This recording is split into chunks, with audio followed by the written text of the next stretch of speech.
আজকে এই সরকার এসে বলছে সংস্কার করবে, অন্তর্বর্তীকালীন সরকার, এবং তারা এমন একটি অবস্থান নিয়েছিল, তারা সংস্কার করে বাংলাদেশকে একটি কি বলে এটাকে, একটি স্বপ্নিক দেশে তারা রূপান্তরিত করবে। নতুন এবং ফিরে আসা গ্রাহকদের জন্য নগদে চলছে ক্যাশব্যাক সহ প্রতিদিন হাজারো উপহার জেতার সুযোগ। হবে আশা আর ফেরা সারপ্রাইজ সেরা। আসলে সংস্কার কিন্তু এরকম কোনো জিনিস নয় যে আমি আজকে সংস্কার করছি, কাল আমার সব উদ্দেশ্য সাধিত হয়ে যাবে। সংস্কার এমন একটি জিনিস যেটা চলমান প্রক্রিয়া, এবং আমি যেটা একটু আগে বলেছি, সৃষ্টি রূঢ়ালগ্ন থেকে কিন্তু এই সংস্কার পদ্ধতি চলে এসেছে। মানুষ কিন্তু কোনোদিন বসে থাকে, সংস্কার মানুষ নিজেরাই করেছে। সবসময় যে সরকার করে দিয়েছে বা কখনো নেতারা করে দিয়েছে বা কোনো রাষ্ট্রপ্রধানেরা করে দিয়েছে সেটা কিন্তু এই সংস্কার পদ্ধতি চলার ফলশ্রুতিতেই কিন্তু আজকে আমরা একবিংশ শতাব্দীতে এসে দাঁড়িয়েছি, এবং এই প্রতিদিন চলবে, এই সংস্কার প্রতিদিন চলবে, এবং আমরা ধীরে ধীরে ক্রমান্বয়ে আমি এটা বিশ্বাস করি যে একটি উচ্চতর সমাজ ব্যবস্থায় আমরা রূপান্তরিত হব। আমি কিন্তু আমাদের এই সংগ্রামকে এই দৃষ্টিতে দেখি। বাংলাদেশের মানুষের চরিত্র এমন, মানুষ কিন্তু অনাহারে থাকতে রাজি আছে, তো মানুষ কথা না বলে থাকে। আমাকে কথা বলতে দিতে হবে, আমার মনের ভাব প্রকাশ করতে হবে, আমার মতামত প্রকাশ করতে দিতে হবে।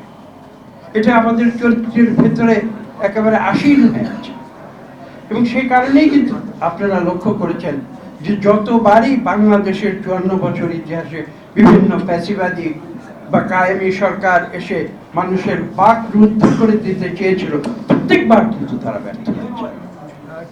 হ্যাঁ, সেই অধিকার অর্জনের জন্য মানুষকে মূল্য দিতে হয়েছে। বাংলাদেশের মানুষকে আমরা জীবন দিয়েছি, আমরা রক্ত দিয়েছি, আমরা আহত হয়েছি, আমরা নিহত হয়েছি, আমরা পঙ্গু হয়েছি, কিন্তু বাংলাদেশের মানুষ কিন্তু কখনো থেমে থাকে।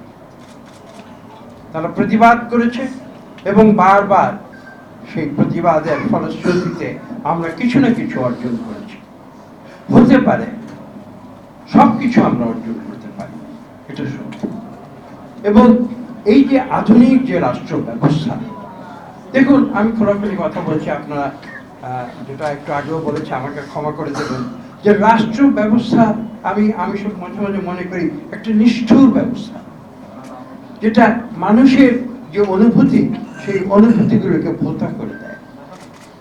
একজন মানুষকে মানুষ হিসেবে কিন্তু রাষ্ট্র গ্রহণ করে না। সরকার একটি দেশকে শাসন করে একটি সামষ্টিক ভিত্তিতে।